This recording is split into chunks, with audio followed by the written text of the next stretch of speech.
Well, we're glad to know that. And we will get right with the agenda and, Greg, you want to do these all at once or one at a time on the consent agenda? I had an opportunity to review if you want to go, I feel comfortable if you're okay. Do All them at the together. same time. Okay, I'm looking for a motion on the consent agenda. Has 3 items, as you can see. Lisa Mills-Stark, so moved. Second. Moved and seconded that we approve the consent agenda. Those in favor indicate by saying aye. Aye. Any opposed? Hearing none, motion carries. And the update for the master strategic plan will be with Director Smith and IRZ Consulting. So however you'd like to go. Perfect, thank you, Mr. Chair. We're going to share with you that we're continuing to work internally as staff on putting a master plan together that would meet the needs of. Just had one tiny item of business that Lisa reminded me that I was remiss on. And I didn't hear from a representative from the tribes, and I think Don is on the line. Do you know? Don, is Don Sampson on the line? See Dan's on. Mr. Chairman, this is Dan Hester, the tribe's attorney, and I'll reach out to Don to see that he gets on this call. I think he planned to be there in person, Mr. Chair. All right, thank you, Dan. We appreciate it. We just didn't want to be remiss on that area. Thank you. Go ahead, Greg. Thank you, Mr. Chair. So last week we held the first of what we anticipate will be multiple work group meetings to begin putting together a master plan for this board's consideration. During the master plan meeting, we had an opportunity to hear from our local planners in Minnesota County and Morrow County and from the Confederated Tribes. I thought it was very fruitful of those shared, for those who participated, what is allowable property and what is not. And I think that would be beneficial as we proceed forward. Brett, if you'd be all right, I can send this really community a little more detail. Thank you, and I think we had our meeting on the 16th last week, and basically CDA we presented a draft of an outline of the master plan that we have prepared to share with all the planners under these 3 entities that Greg mentioned. And in our master plan, which is we call it strategic plan / master plan, we addressed where is my water, where is my wastewater, power, natural gas, roads, railroad, communication, safety, and emergency management. These were contained in our report that we presented. I think our goal is to have something to the board, like what we call 80% by January and finish it by February timeline. So we look forward to kind of the next step is to sit down with the 3 planners in the Telemora tribe and kind of take more of their input so it is reflected in our master plan. Thank you, Fred. Mr. Chair, members of the board, at our next work group, we will have Debbie and Emily sharing with us some thoughts and ideas on rebranding the property currently known as the Chemical One Depot. And we'll be bringing those ideas forward to you to get you right now and share with us your thoughts. Part of what internally we've been discussing is that we're going to begin marketing the property for consideration. Perhaps the board will want to get away from calling it the Chemical One Depot. And so getting Emily are extraordinarily creative and some ideas that would be pretty sure. Let me see if I understand it correctly. So that facility that some of us visited in Joliet, that is referred to as center point? Is that what you're talking about here? Something like that where? Yes. Yeah, so this, the Columbia Development Authority is the Columbia Development Authority, colors, logo, involvement, and remain the same. What we're going to do is bring forward, a proposal to rebrand the property out there. So for example, we're currently calling that Elk-Bay Interstate, Industrial Lane. And we've got the Morrow County's incinerator piece. What we want to do is bring a proposal forward that takes into consideration, history, culture, along with trying to market property. And so we want to bring it back to the group for consideration. Great, thank you. Please. So Greg and Fred both. When you typically do a strategic plan, that's something that the board ought to spend a lot of time on.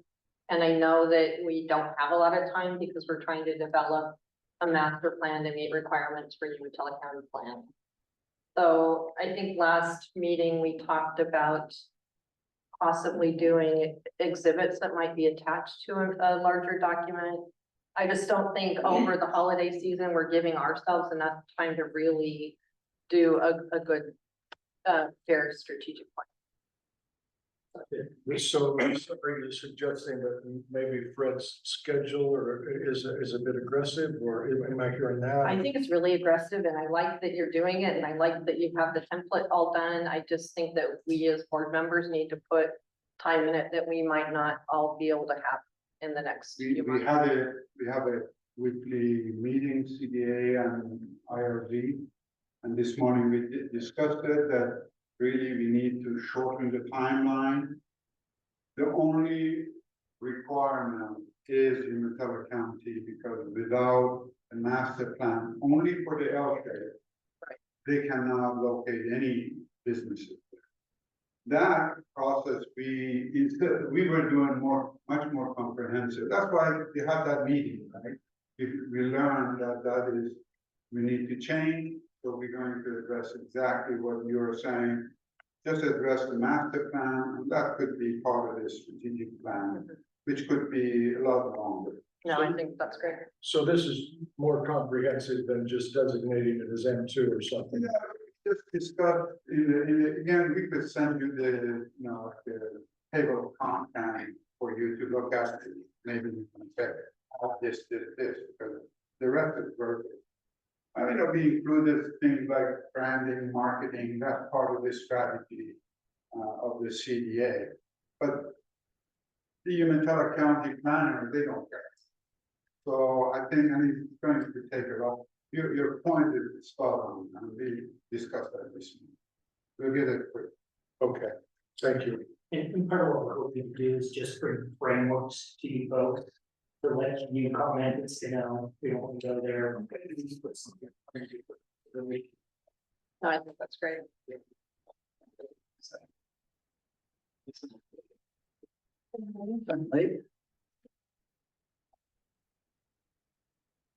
We welcome another member of our board, Don Sampson from the Confederated Club. It's glad to have you here, Don. We're moving through the agenda, and we are down to we just did the update on the master plan. We're here now to the action items, annual report, Greg. Yes, so you can see the again, document called annual report. As a requirement of our grant, we require to submit the documentation on activities conducted. And so before you is a copy of what you submitted, and you'll see that it's very streamlined, very simple, but it meets the parameters of what's required. The requirement is the EDA, is that correct? And so if it be possible, just to share if the board that chance to review this, if you also have a motion and approval, we can submit it. Okay. Members of the board had an opportunity to look at this. Are you comfortable with someone having put forward a motion? I think good, Mr. Chairman, I'm happy with it. Make that motion. Okay. Been moved. Second. Moved and seconded that we accept and approve the annual report that will be submitted as a requirement to the EDA. Those in favor indicate by saying aye. Aye. Any opposed? Hearing none, motion carries. Road design contract. Yeah, so Dan, I do recall, last month, an email went out to the board, requesting a review. The engineering services agreement with Anderson Perry. As a result of recent changes in statute, it's imperative that we bring this, to the board in a public meeting for consideration. And so, we've had an opportunity to go through the public procurement process. Anderson Perry was the loan submitter, and they met our parameters. And so the board would like to make a motion to advance this when we get this project going.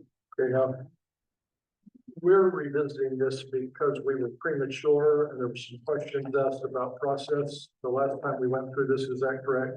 So what ended up happening is, you're in legislature in this last change statute, and you no longer allow for you cannot go by email. And so what we need to do is dismiss that practice, no longer do it, and just divorce. All right, great. Everyone understand what's taking place now? Looking for a motion then.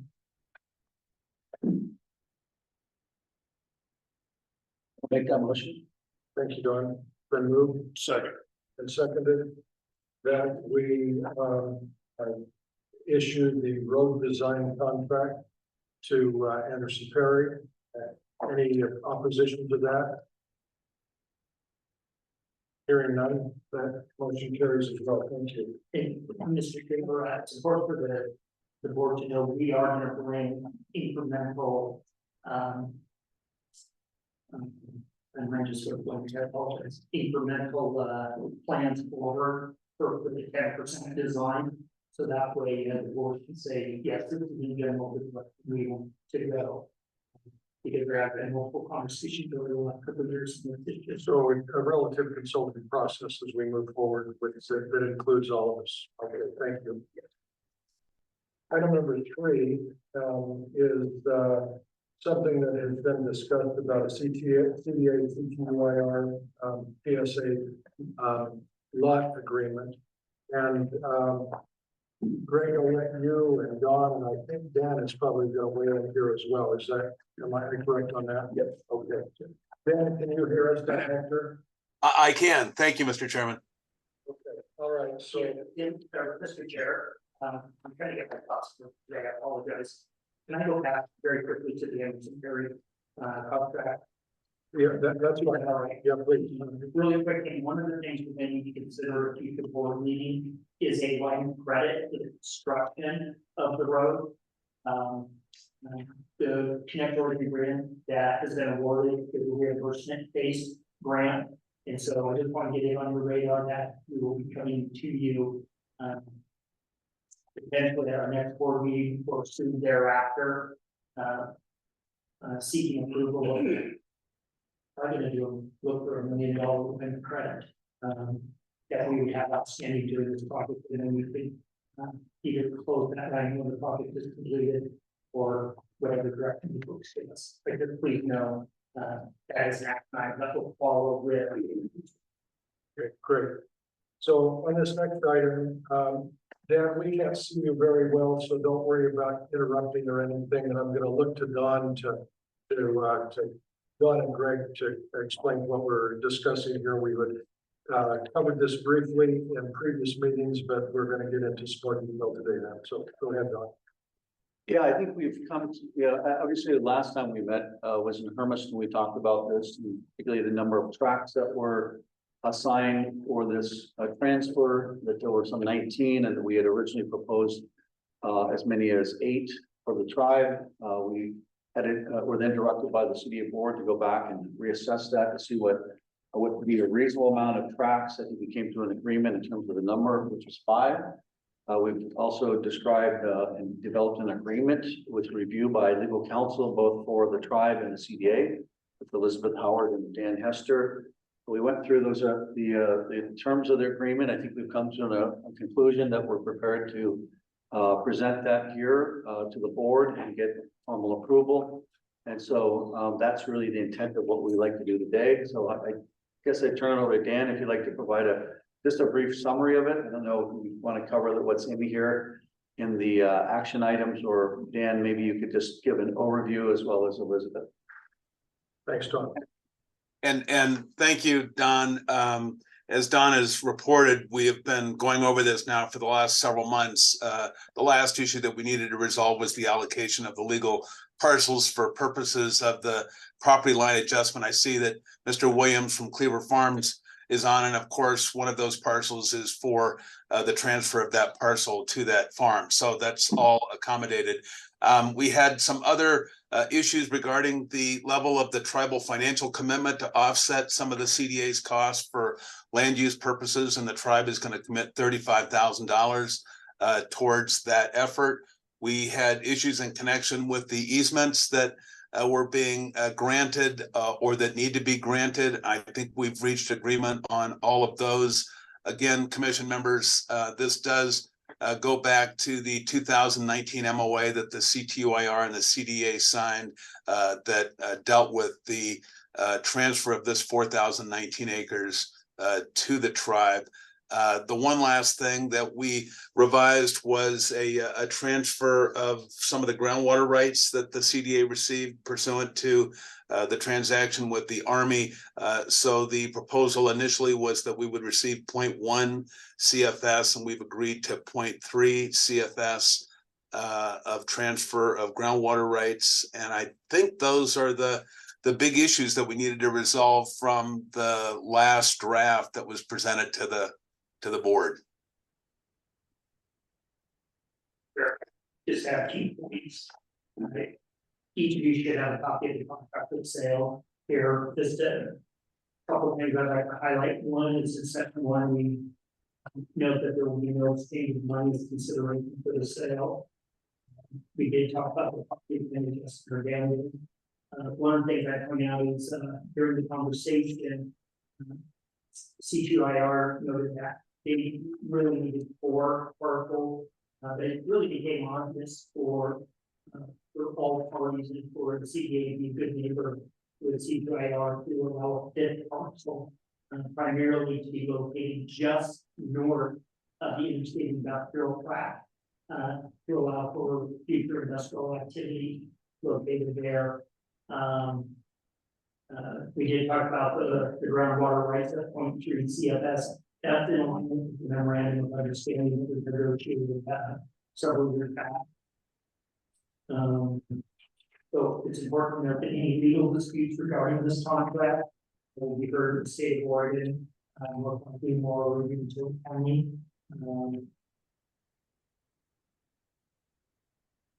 And the property being sold as is. All right, thank you. In the interest of full disclosure, as the chair, I've been trying to get around to meet with each of the board members and talk about their issues and interests in the property and so forth. Commissioner Blanc and I met with Don and discussed this in some detail, and in the interest of being good neighbors and partners going forward. But there might be other questions from other members of the board that you'd like some clarification on. This would be the time to ask those questions since we have Don and Dan available to us. If you have any questions about what we're doing or why or anything about that. Yes, please, Lisa. 0.3 CFS is how many GPM? It's about 144. 40. Thank you. Did everyone hear the question? No, I'm sorry, I didn't quite hear it, Lisa, sorry. I wanted the 0.3 CFS, what that meant in gallons per minute. All right. I'm not a water person. Anyone else, anything else? Mr. Chairman, we did propose a motion for this. We reviewed this with legal counsel, both from our tribe and also Elizabeth, just to help clarify what the actual intent of the motion is.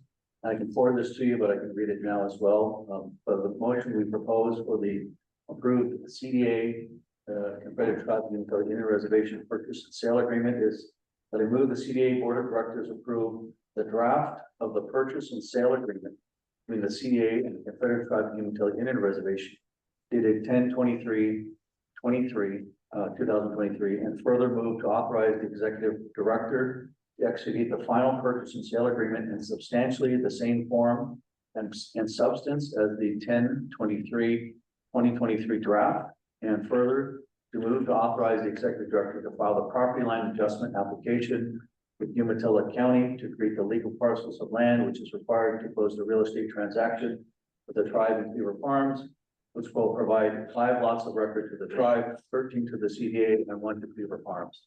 So that is the proposed motion. We wanted to have legal counsel review those that were clear on what the action is. And one question before we go to a second on this, Don, and I heard Dan say that the tribe was going to put forward, I think, $35,000 in legal expense. Does that include covering some of Elizabeth's costs, or is the board collectively intended to still cover Elizabeth's costs while you make some contribution? I'm a little bit confused on that, on who's paying for this. Dan, you want to review that? We're great. It's my understanding that these are land use and property transfer costs. So I have not seen the invoices that the CDA has from the Schwabe firm and others that are involved in the property line adjustment, as well as the preparation of the real estate contract. So I can't comment further. I just had heard that those total costs were around 70,000. I think that was the number we heard from Elizabeth, and so that's where we came up with the tribe paying half at 35K. Oh, great. Okay, that's what I was looking for. That's so I appreciate that a lot. So we have a motion on the floor from Don. You all heard that. If there's a second. Mr. Chair, I second it, but I would like to, I got a question. Can we pull up a map of that, is that possible to pull it back up? Yeah, you can bring it up.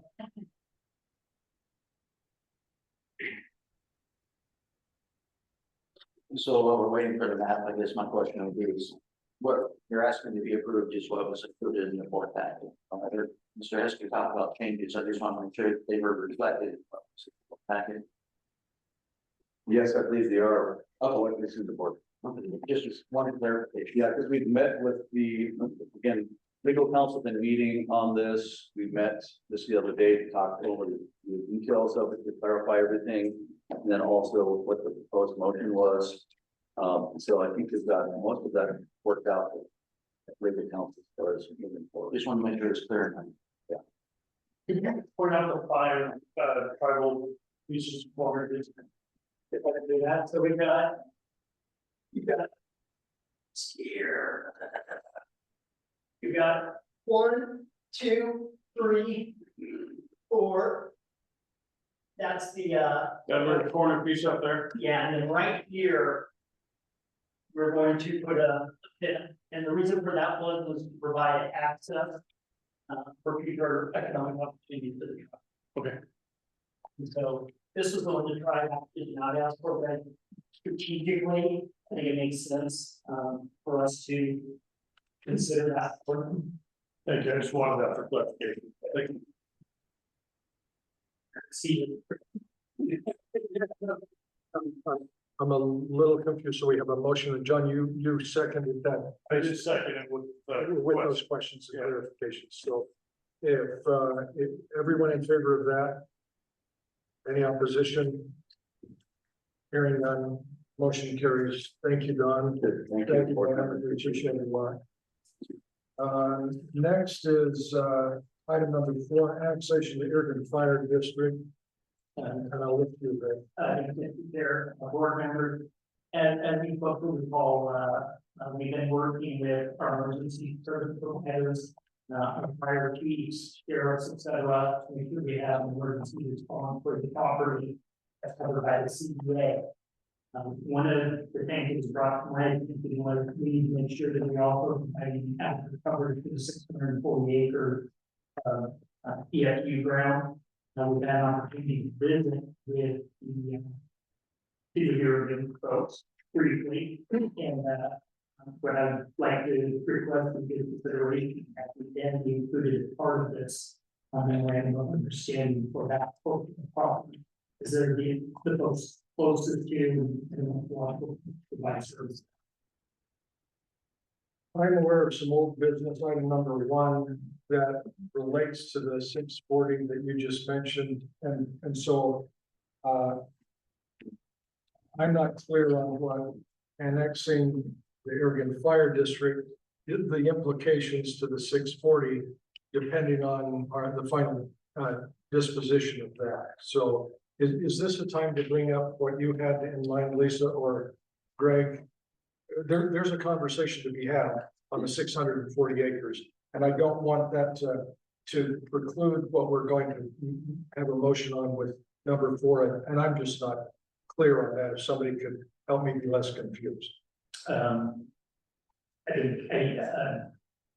Yes, you could have that conversation right now if Lisa felt prepared to raise the issue. Certainly, and honestly, I don't think that the fire coverage is going to matter. If it doesn't matter, we can wait then. Okay. Okay, so the issue that I brought forth doesn't matter, so we're just talking about annexation of the Oregon Fire District, and it includes the 640 one way or the other. Is that correct? Okay, everybody understand what we're trying to do there? Parcel, just a very small parcel, which is in the northwest part. Right. So there's about eight acres in that area that you can only get to really by a canal. And so, you know, Chief Roberts is here as well. Can we bring that up? Yes.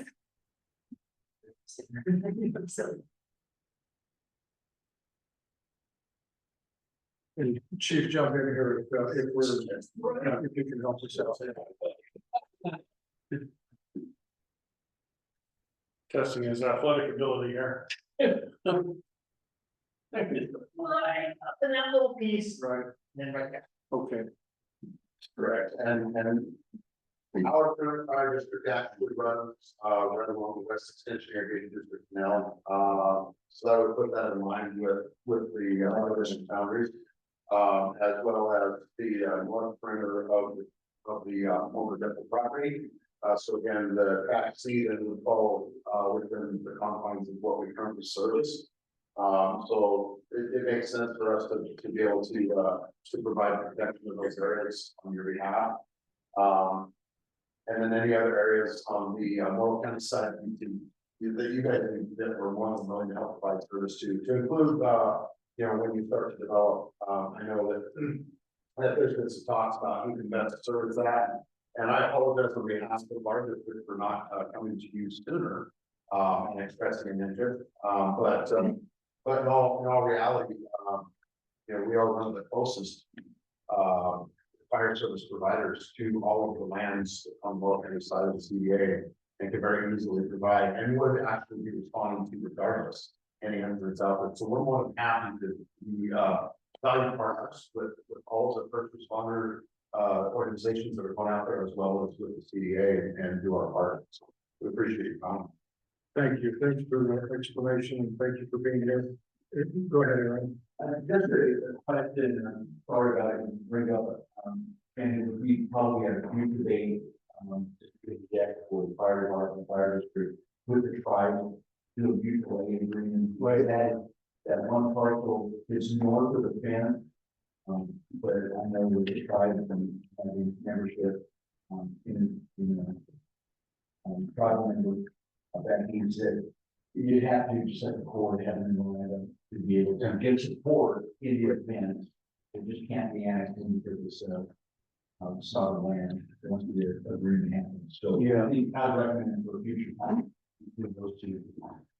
Yeah, Mr. Chairman, I've been talking to our fire department. You know, we all have both kind of our standard municipal and residential commercial fire operations, as well as our wildland fire operations, and we enter in those similar types of agreements with the state and county, so we probably need to do the same here.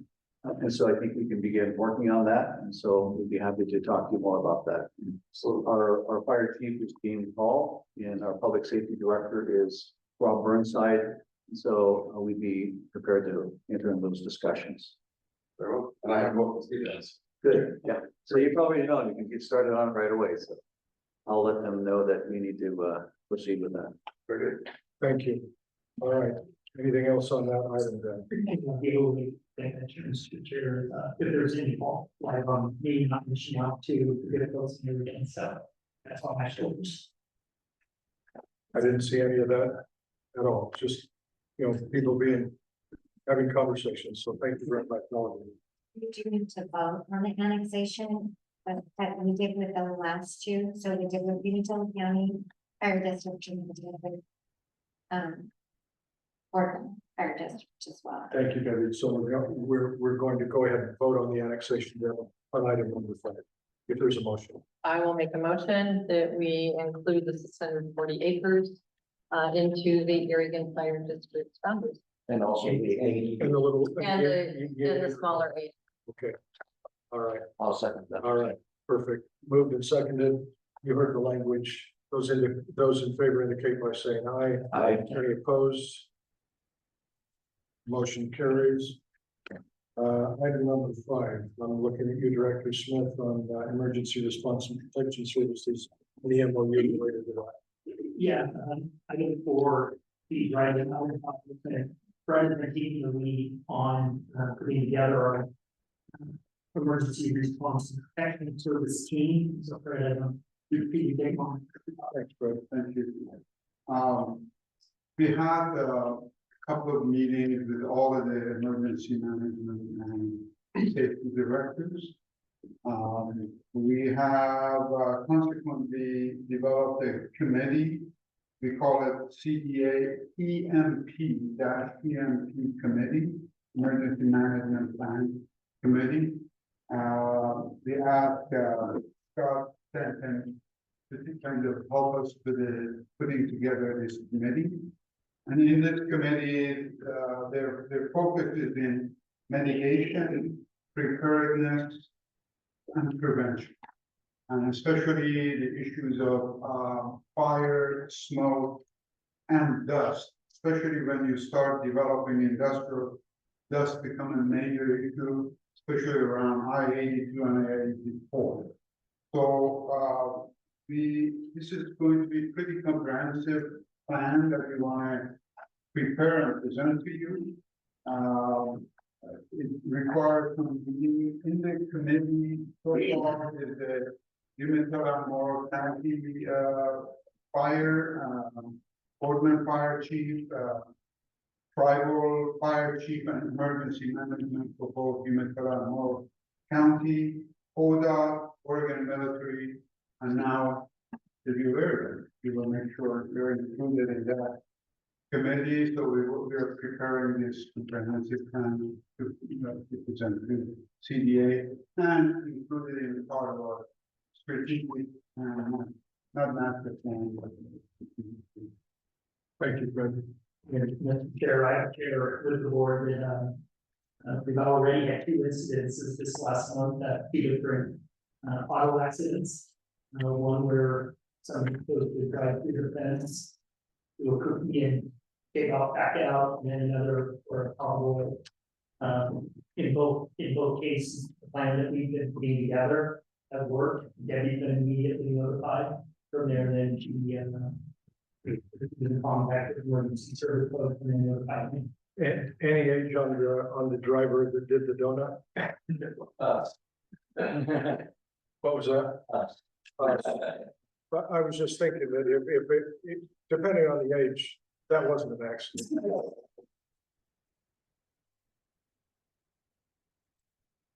I could add something I forgot, but both Umatilla and Morrow County Sheriff will take the lead, and again, the tribal take the lead on the safety.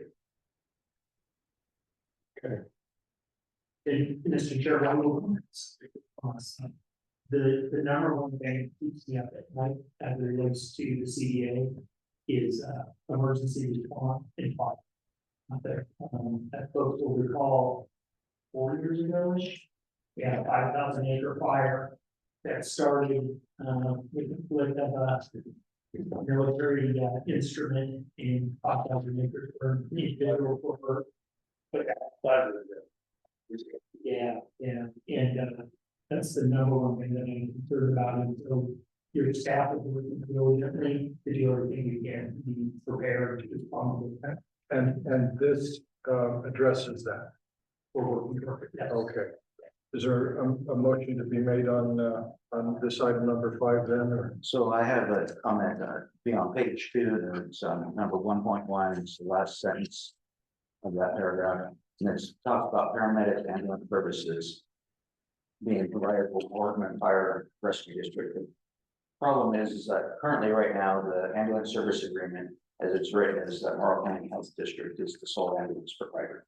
Now, with that being said, Morrow County is in the process of updating that ambulance service agreement with throwing boundaries, and there is the potential that Boardman may receive that territory, but as it stands up to today, Morrow County Health District is the ambulance provider in that area.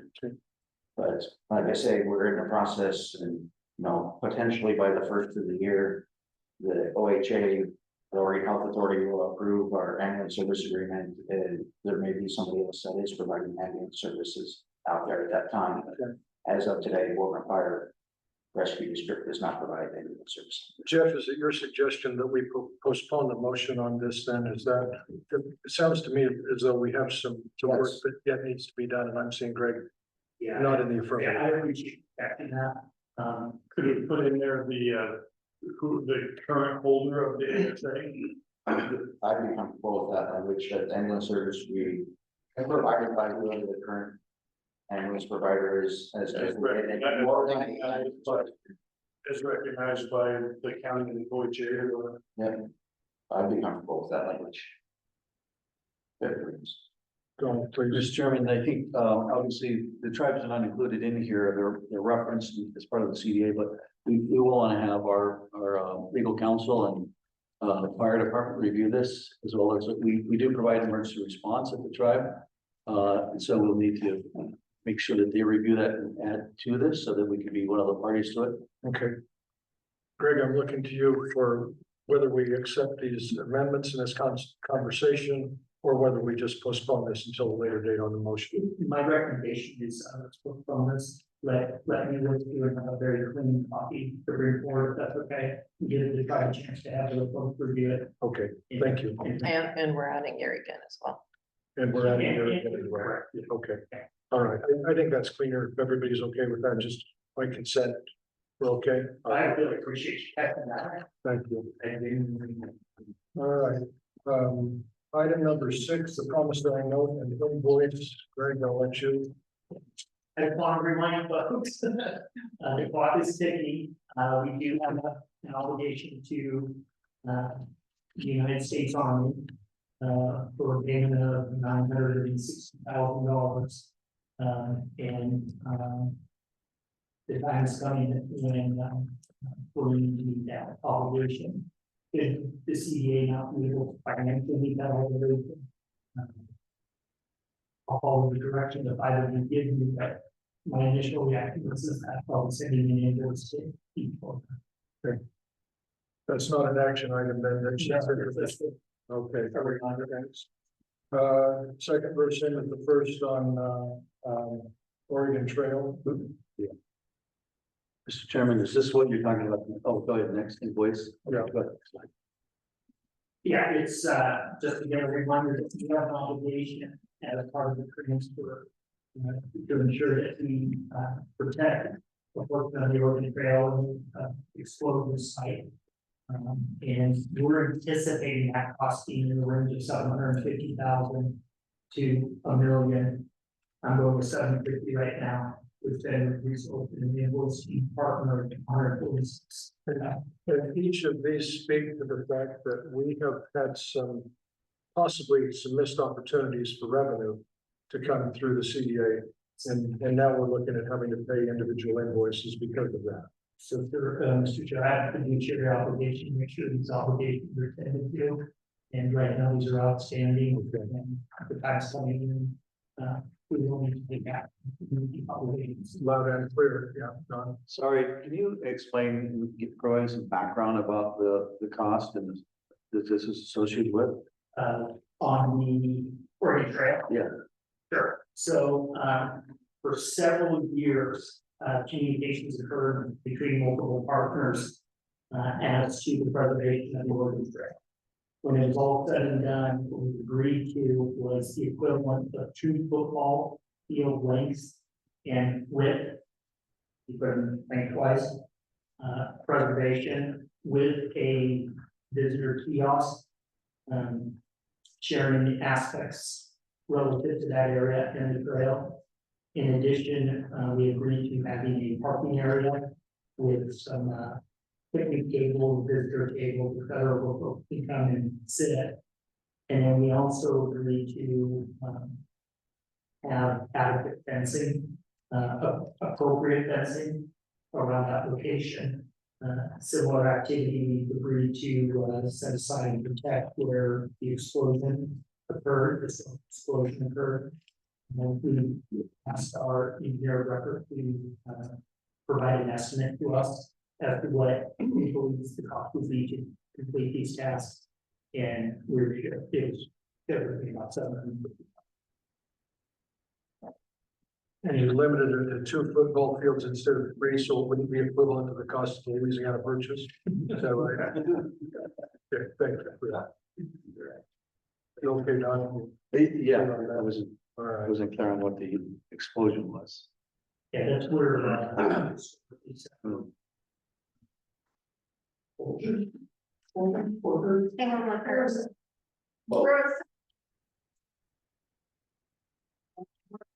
Before 500 pound long, I think like 275 pound long. And they think that one of them fell, they all went off. And killed the workers that were there. That was in 1944. Thank you. part of the agreement as well as for the public's appreciation, you know, the families of those individuals, have the opportunity to come and. Right. And, take the necessary time they need. Okay, thank you. Item number 8, Director. Thanksgiving and the gun club.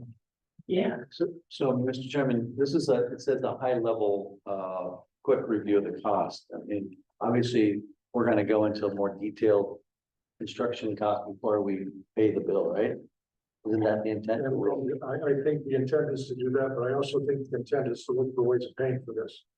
Right, yeah, but I no problem paying, I'm just saying, as you go through the design, this is just a high level cost estimate, right? Right. And we would have got to public bidding for that. Right.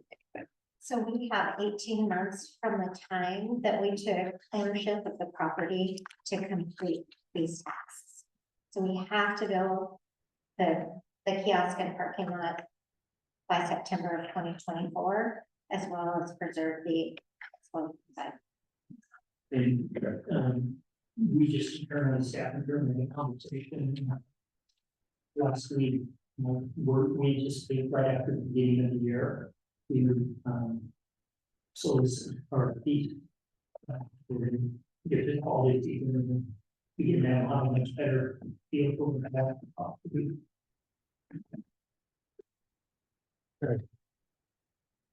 Fractured Gun Club. Yeah, so, Mr. Chair, Chad Ray and I have been busy for a number of years, talking about the need for creating new opportunities, for folks. And part of that has included potential new hunting opportunities and also the opportunity for youth, shooting opportunities. And so, we talked about 3 or 4 weeks ago, and I asked if Chad would come and share his idea and his vision with the board and see if there's any interest in having a future conversation. Okay, please. All right, well, thank you guys for having me. I just prepared a quick little outline. Thank you. Very general, so nothing fancy. I've been involved with shooting sports locally here for a long time, heavily involved. And, I do currently coach the Echo Stanfield High School track shooting team. We started high school track shooting in Oregon in 2016. And it has grown from first year 4 high schools to now we're almost at 55 high schools and 17. Can I get you to give one of those to our intern guy right over there?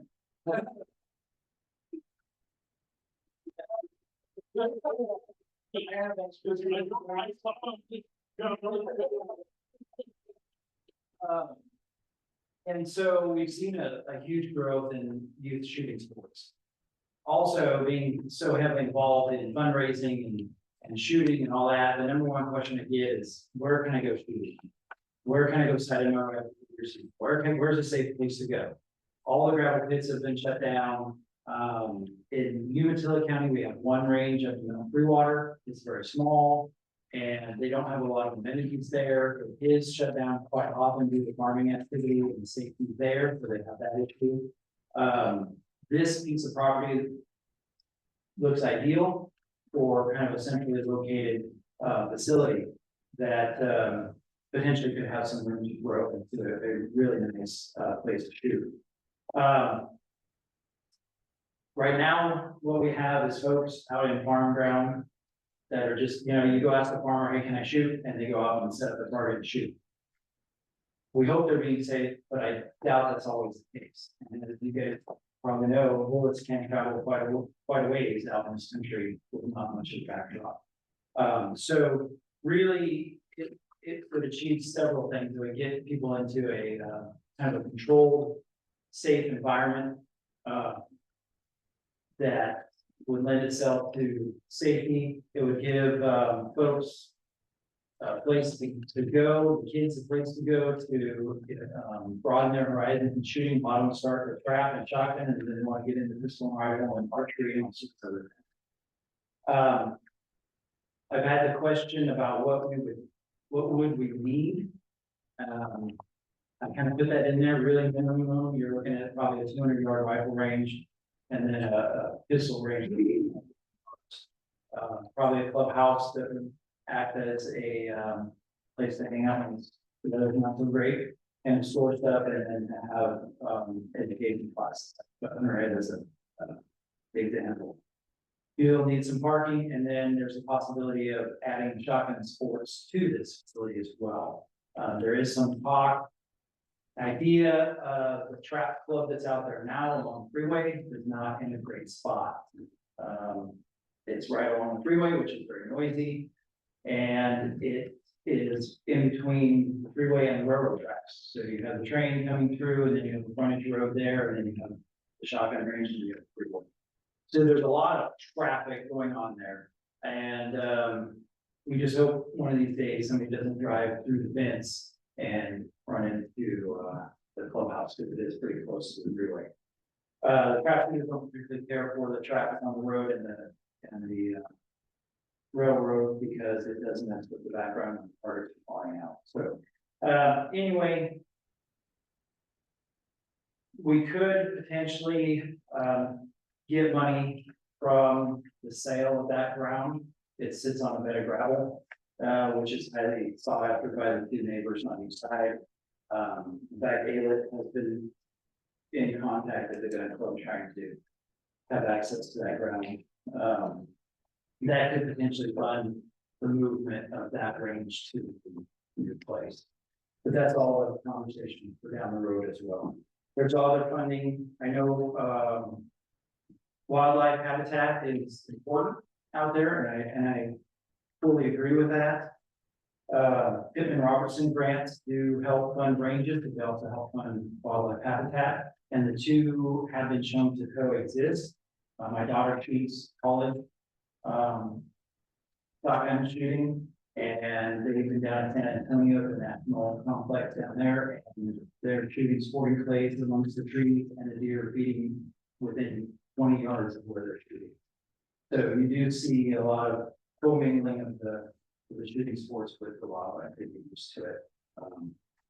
So really, the hardest thing for us to come by is ground.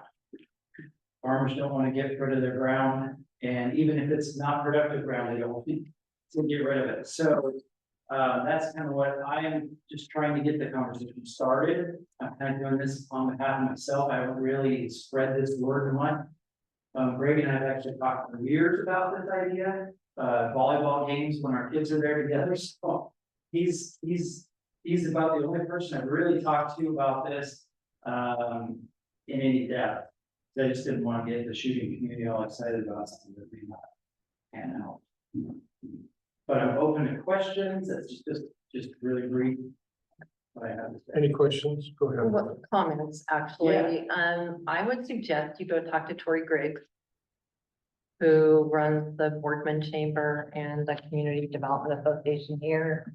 This has been on the Boardman Community Development's list of projects for several years. Since we closed the one here at the port, and include law enforcement from 3 County Range. is Yeah, I have probably that on YouTube. What I would do and try and find just the most appropriate, least cost way to get everyone what they need Yeah, in range. yeah, and there is a potential for good economic development. South Dakota is currently building a facility, and they have some economic impact numbers that are in the millions. 55% of South Dakotans own firearm. I don't know what it is in Oregon. I don't have Oregon statistics, but I got some good information from the South Dakota folks.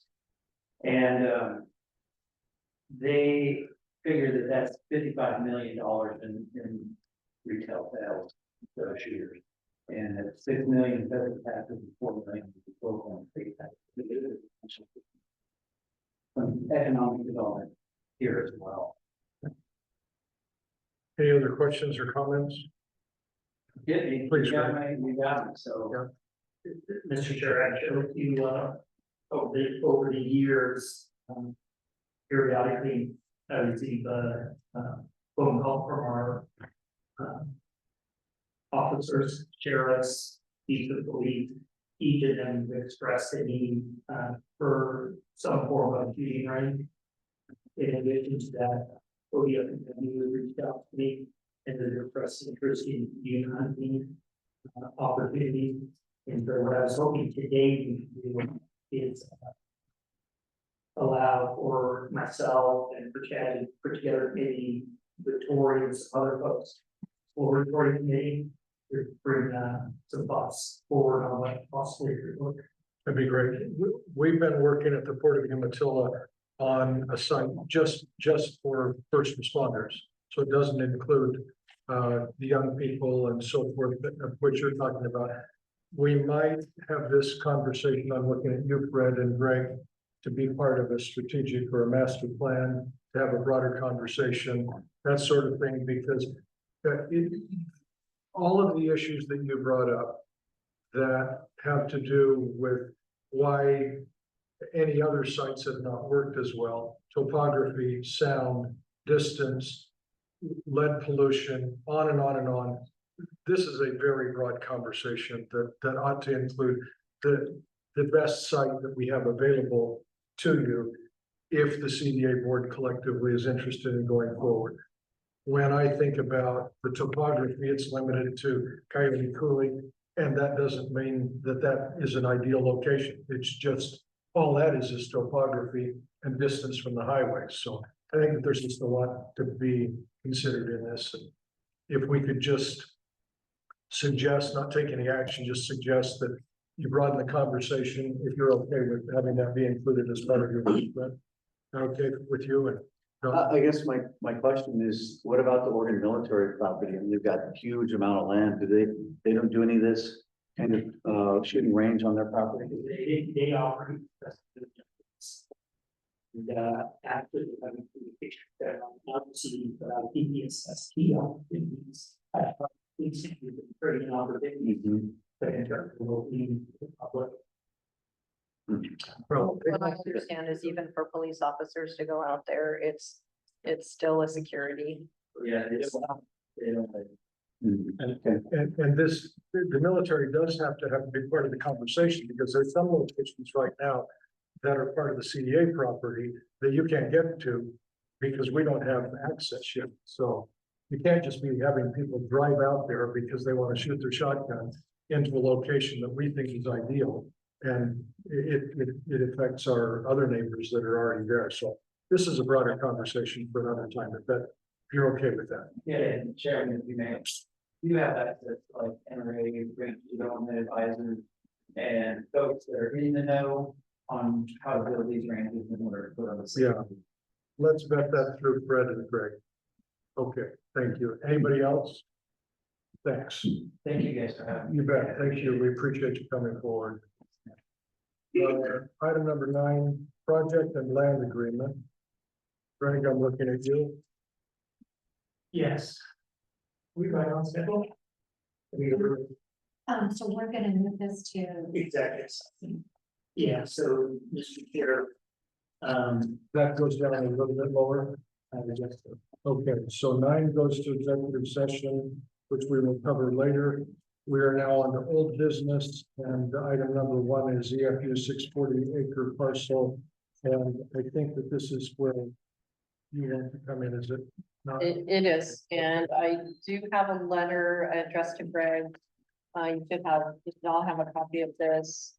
I want to one more time, bring to the board, the port's request to purchase the 640 acres of EFU property that we just, annexed into the Erie Gun Fire, district.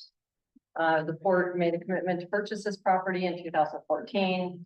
It was reiterated again in our document in 2015, in our application. I brought it up again in 2022. I would like to, now that we have all 5 board members in the room, I would like to have this conversation one more time. This is a piece of property that the port needs. We need it for our strategic plan. We need this property so that we can continue to provide industrial development, economic development to the region. And this piece is a key piece of property for us that we made a commitment to purchase when no one else would. And we have the $1 million. We would like to purchase this property now. Thank you, Lisa. Questions, comment from members of the board? Yeah, this is Don. I brought this, I mean, I think I discussed this last time, and as I mentioned, we understand what the discussion was. At least in talking back through the board directors from the tribe, they didn't believe that there was an agreement to sell at $1 million. I mean, perhaps there was an offer to do that. You know, the value of this property is significantly higher than that. And I think, given the fact that we've got a number of expenses here, you know, if indeed the idea is to be able to sell this property for the highest value, then that's probably what we should look at. As you know, any of the sale of property and any assets come back to the CDA to cover expenses. And I think that's something as the CDA we have to look at. I appreciate the offer that you made way back then. And not too long ago, I countered that, hey, the tribe would be willing to make that same offer.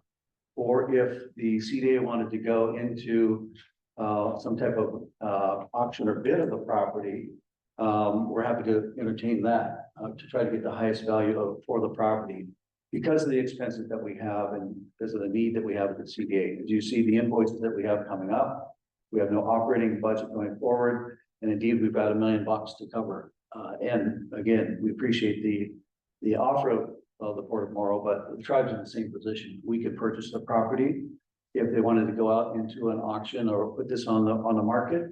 I was just looking at the cost of property. I was just looking down here at some place in Pilot Rock for 100 acres, $1.1 million. So the value of the property is significantly higher than $1 million.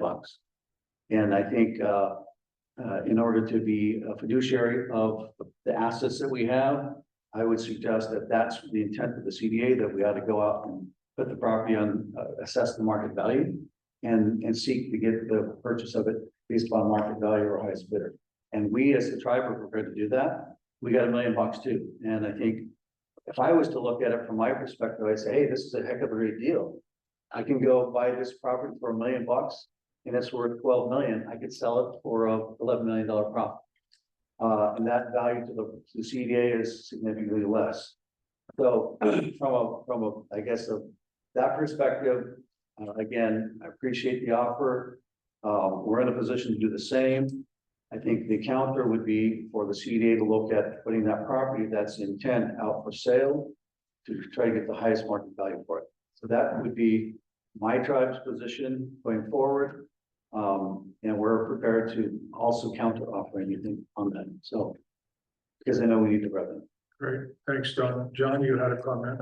Yes, thank you, Mr. Chair. First of all, I'm kind of wondering if Mr. Sanford's not reading from my notes I took over here.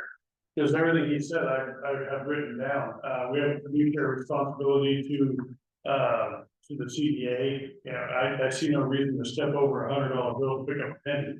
I mean, I think I'm looking at, again, we have all these bills coming due, and I know I've had conversations with 3 separate farmers. All 3 of them have expressed an interest in that 640 acres at market value. So I do think I also have assessed value and auction as well. So I think, and I appreciate where the court was coming from. You know, and had there been a vote taken back in 2014 or whatever that was, I would be seeking a different tune, but there was no vote taken. There was nothing on record indicating such. So that moving forward, I think we do have a fiduciary responsibility to the CDA. Thanks, John. Anybody else? Jeff? Well, I wasn't party to this at the time, but my recollection from as an outsider, I think that the fact that it was mentioned in the 2015 document that there was maybe not a formal action, but the gentleman's agreement of the members of the commission at the time, that the port made that offer. You know, I don't think that some of the other entities were in the financial position that they are today to come up with that $1 million, and the port graciously made that offer. You know, so I understand what they're saying, but I also understand honoring the agreement that made, you know, maybe not amongst us that are sitting here today, but by some of our predecessors. That, you know, we operated under that assumption for quite some time. It was just until a couple of years ago that no, that isn't how we're operating. Right. We operated, or the entity operated under that understanding that that's where the money's going to come from. Thanks. My recollection was that the conversation did take place. The offer was made. And the way both Lisa and Jeff have described it is how I remember it, but it's not memorialized. And I am not deaf to what Don and John and Commissioner Schaefer, you're saying about the fiduciary responsibility we have. And also the collective financial obligations that we continue to face, because we either have to do something or we're going to begin to have invoices coming in, some of which are coming so quickly that at least in our case, we haven't budgeted for those yet. So I'm wondering, Lisa, would it be something that the port would consider that we listen to what both Don and John have said with respect to having value for the property out there, if it fit within the strategic plan of the Port of Morrow, if the use of the buyer was something that would fit within your mission and yield the jobs and the tax base that you're after anyway. And I apologize for you and I not having discussed this previously, but I'm looking for a way to us avoid having a really uncomfortable vote here. And so I guess I'm just pushing a little bit to say, is there some possibility where you could accept selling it at a higher price if it fit within the mission that you have? I guess I would remind everyone it's EFU property and it does not have any water rights. I've had conversations with farmers who say they're very close with irrigation and they could put water on it very easily. Also, Mr. Chair, refresh my memory, didn't we already have a vote on this? Yes. Yes, So we have voted and it is memorialized. it was voted in 2022. Say that again, It was voted on in 2022. and remind us what was memorialized in, if you don't. Have it. Yeah. The motion did not carry. The vote was 2 in favor, 2 in opposition. Mr. Sampson was not present during the vote. It was suggested by Mr. Sampson, which is left on a Zoom screen, that he was not in favor of the transaction. So it was not. It was a 2-2 vote. Well, I think that was, I tried to clarify at the next meeting that I did intend and via Zoom, send a note that I was in opposition. Again, as, you know, 2015, we could afford to buy the property again. The tribe should have, had we been offered, had we known that. But I still think the value, I mean, just imagine the CDA in our current position.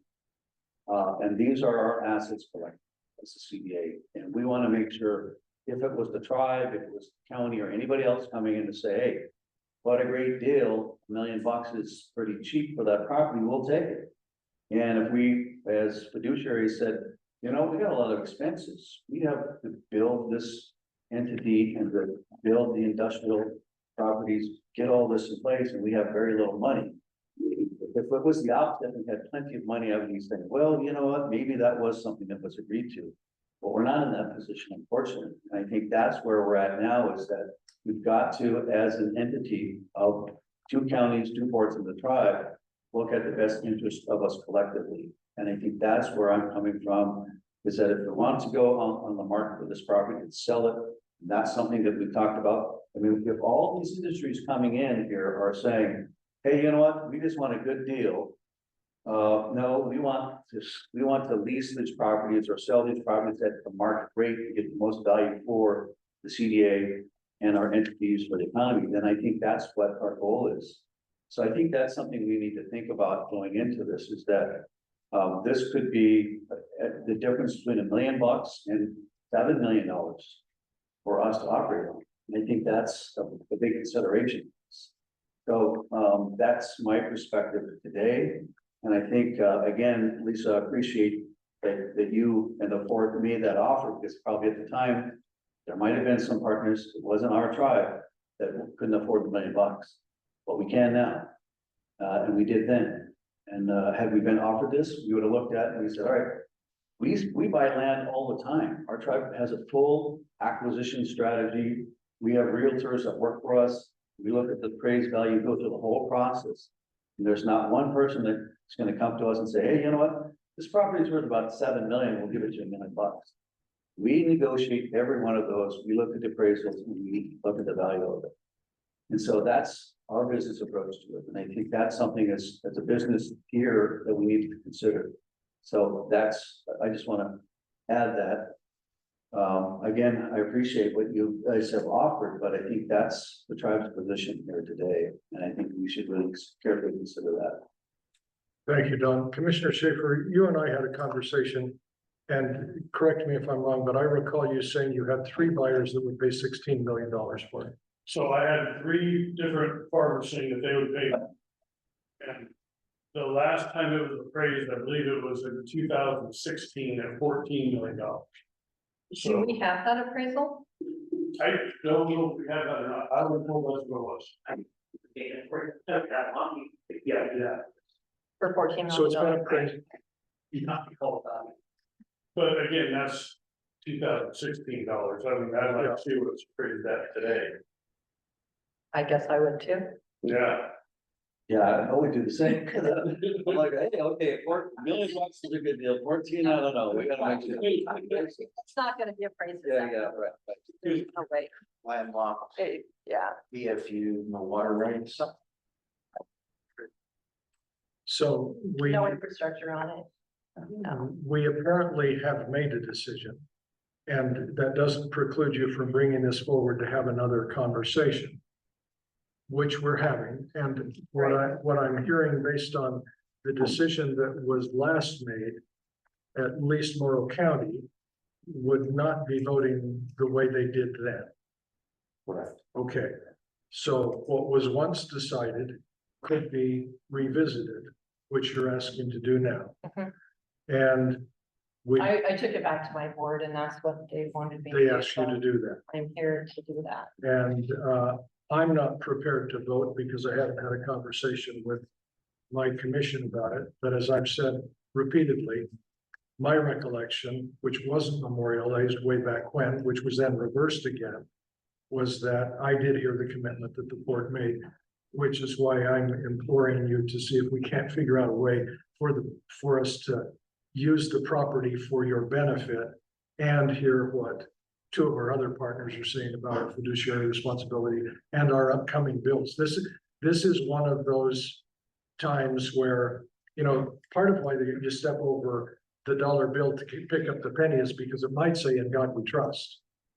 And So does that $100 bill. the $100 bill does say that, and none of our currency said it prior to the 1950s.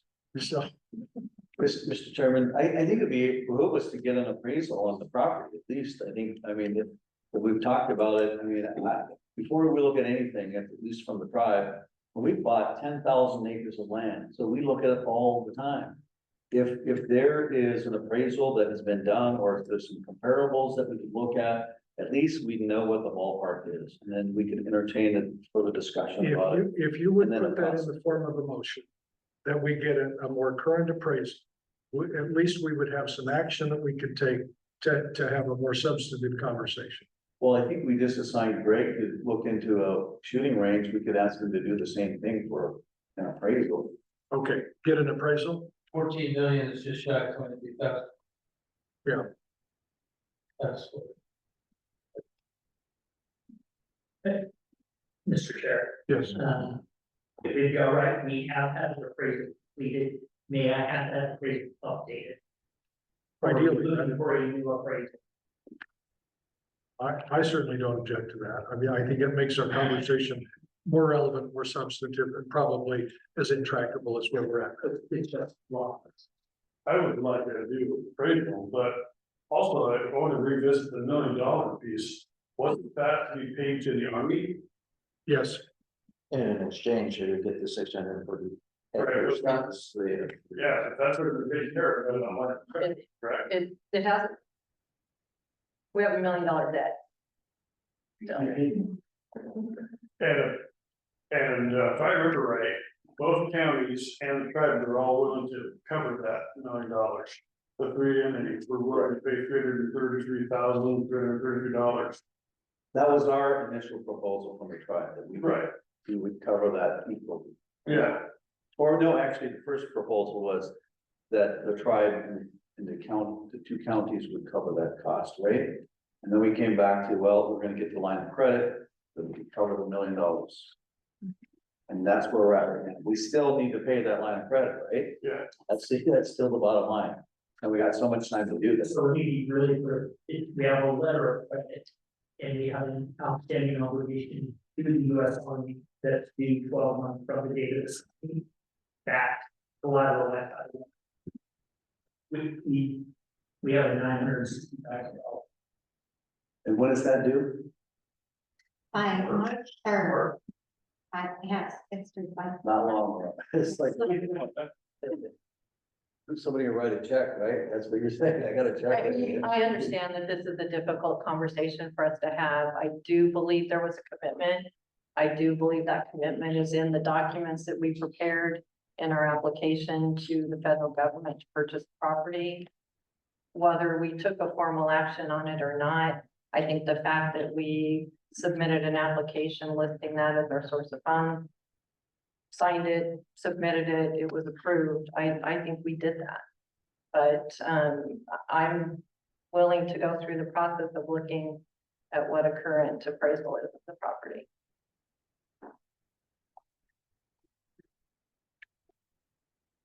I think you have some direction, and I appreciate that we have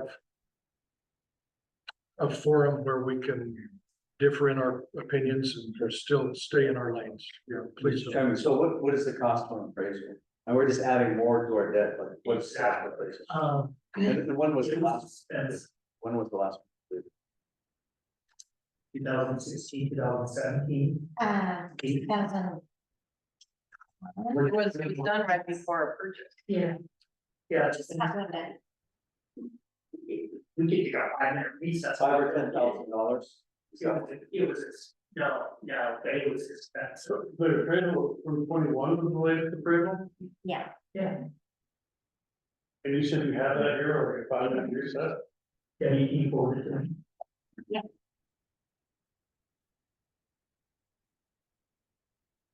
Price as well. Keep in mind, as a appraisal, the entire. And we had it sectioned off, so. The entire CDA property? Correct. Oh, Yeah. that's not. But that said, when I ordered the appraisal, I had it sectioned, so that way the value of the interstate industrial land was appraised differently and, the, Greg, would it help if we recess till 2:30, just for 10 minutes or so? the image has turned up and revealed. Okay, so I'm gonna just recess the meeting for 12 minutes. We'll be back at 2:30. While Greg is there. Get an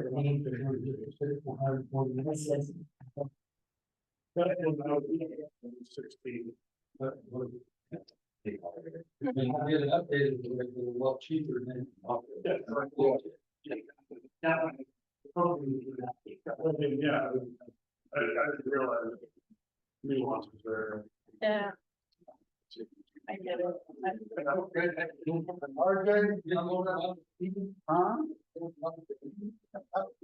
each college.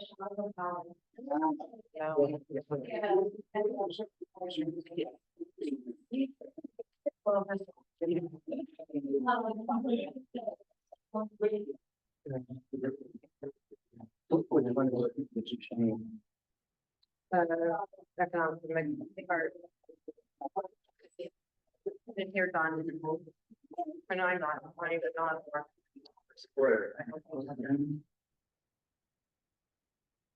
We see it already. It has, I have all the. subject to final. Sounds like just- More. Which one it is? Price of $1 million. Yeah, there is a process. Well, this is a minutes for. So that's on page 10. Yeah, okay. And then again, page 15. So it's proposed the parcel C located in Morrow County would be purchased by the Port of Morrow as part of the negotiated EDC. As anticipated for a price of $1 million. Then again on page 20. Parcel C, 639 acres, Port of Morrow's expects purchasing as part of the CDA redevelopment strategy. And that continues on page 21. The problem is people are, this is not the still not only the water rights, no, under the above ground power, no circles. North Oregon Trail There's no way for $dollars. So the, every farmer around here says that they need more water, who had 630 acres, it's just. Not one of their neighbors. Oh, okay.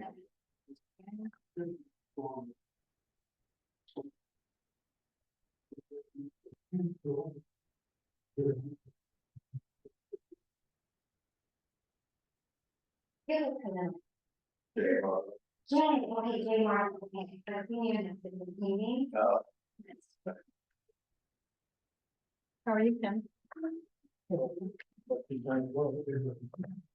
You are, I didn't. Yeah. Oh my God, I don't, there, you know, I follow Tom.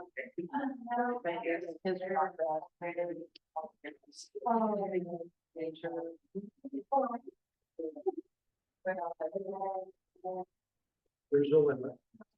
Hmm. But he will be, this weekend. I mean, I can ask this weekend. Yeah. I don't know. Third or fourth. And we'll see if we use it. So, yeah, for me.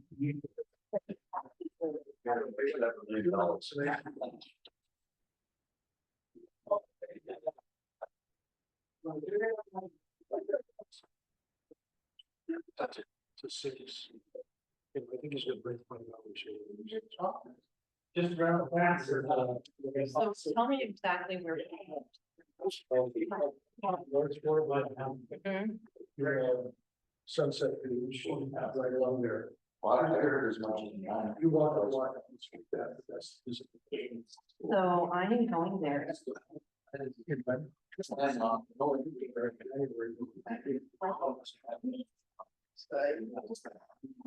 I need a big. Yeah. So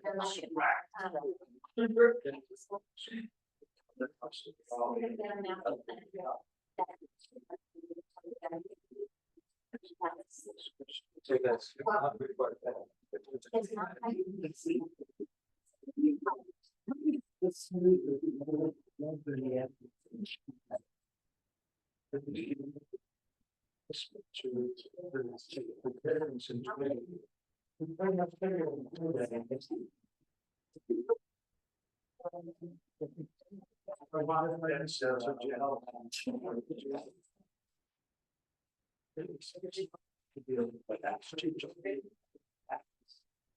Yeah. Yeah. Yeah. The truck and it's. So my niece is getting married at Sunset Beach. Well, that's Tom's name. And we're staying at a place.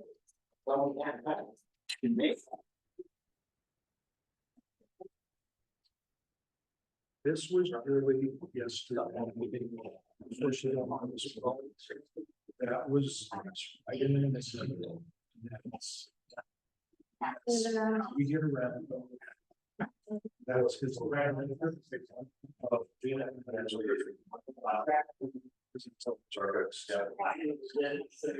Just right across. Here's to see it. So this is where. Yeah. This is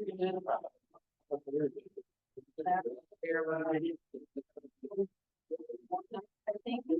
One day, I stayed on the last night for something in the office here. And I'm gonna get someplace in.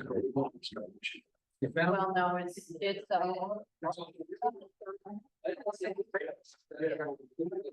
it includes.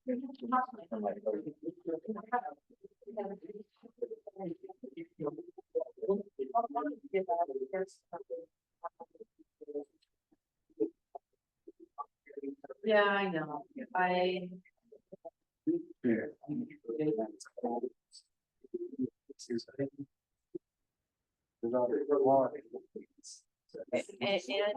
the infrastructure, it's not just water, so they know.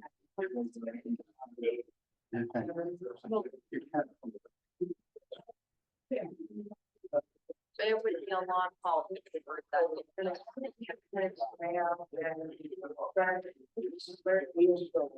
Yeah, no, it's difficult. We made it. Yeah. If you have a buyer for $14 million, we should.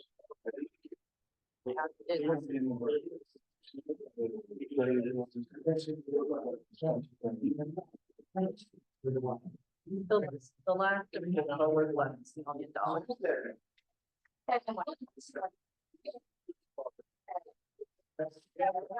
So we'll let's try to get into it.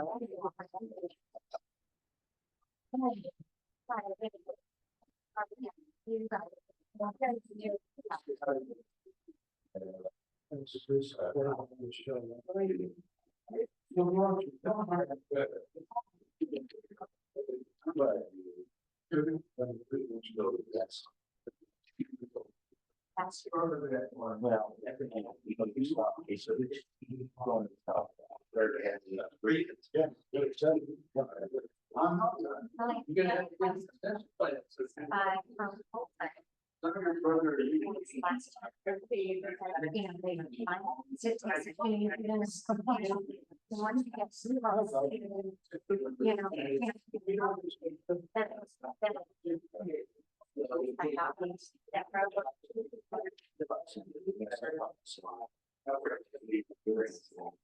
Is it?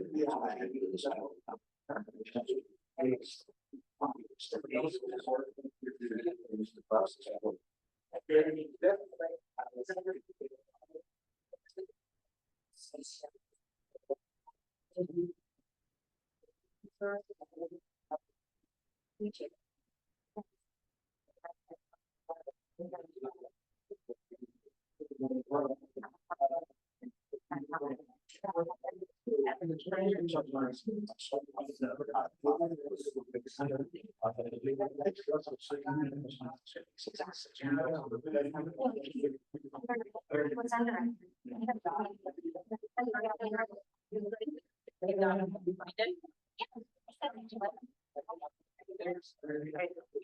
I knew what it said. I didn't have a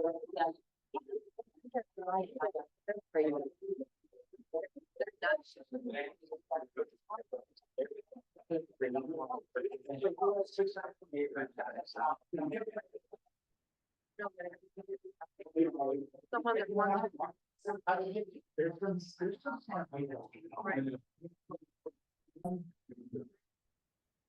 Thank you, Debbie. All right, then you were going to pull up a document, correct? There, you look past that, I pull up the appraisal, as it relates to what we call C.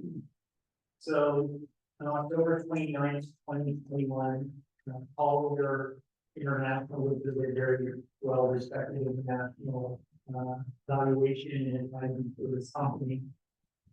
Conducted an appraisal of the property. The value it was as is market value. It was a great fee simple. And they dated the appraisal September 20th, 2021, and the value of it was $640,000. 640,000 and For that piece. For that piece, was 646 acres. Was 640,000. And that was in 21.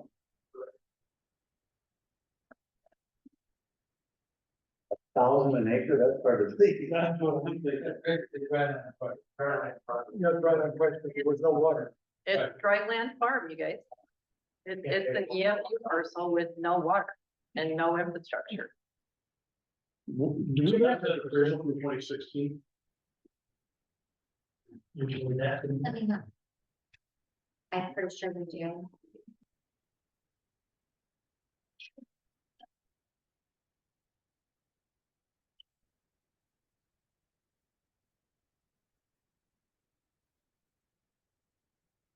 So the reliance language says our opinion about the request for conditions and likely to the market business have the data about it based on the available information gathered and provided to us. As presented in this report, it does not predict future performance. Changing market or property conditions can and likely without an economic.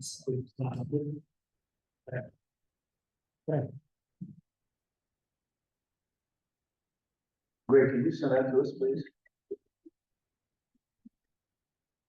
Okay, so we are or aren't ready to spend more money on another appraisal, or we want to look at this one first, or? Yeah, I mean, we hired a number of appraisers. We'd like to take a look at it and have our appraisers look at it as well. Okay. And, you know, if we wanted to do an independent, appraisal ourselves, we would probably do it, we could try to do it ourselves.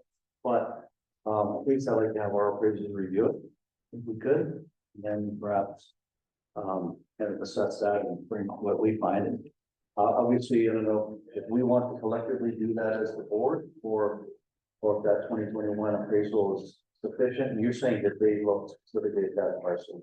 Then And really what it comes down to is there's no water on it, so it's great water value, the property as it is. This is all from getting new for this. Okay. Okay. We're all okay with moving on to another subject? Yeah. Thank you. Thank you, Lisa. So is there any direction for me on this issue? What I'm hearing is we need to send the appraisal to each of us so that we can look at that and that you don't have any direction to get another appraisal at this time. That's what I heard. Or at least an updated appraisal, or you could have reused, did you say you were gonna have, we're gonna have our appraisers look at it. okay. Yeah, we have 4 or 5 appraisers that work for us. We have to review it. Okay, Okay, I'm good with that. thank you. Appreciate the discussion. And I one of my favorite words is indefatigability, so. Way to go, Lisa. Whatever that means. I mean. I hope I did it well. It means work your ass off and just keep doing that, you've been doing that. So There you go. it's awesome. Well, that's not the real definition, but. What's the all? So Lisa, you were willing to pay $1 million even though it's trades at 6. Well, you know, I mean, no one is. Well, hold on, let's back up here. During the skills and PA amendment. So we, each of you have a new handout. Mr. Chair, real quick, I just saw the Richard already walked into the room, he didn't hear the appraisal price from 2021 on that 640 acres. Yeah. $640,000. Or that appraiser. That appraiser.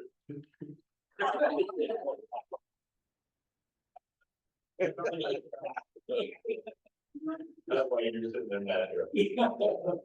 If I just really quick, I said, you want to know, all there is extraordinarily well respected appraiser that came recommended to us by the chief credit officer. Just as a little background on it. All good. You have a handout and someone's going to give us an explanation on this, Director Smith.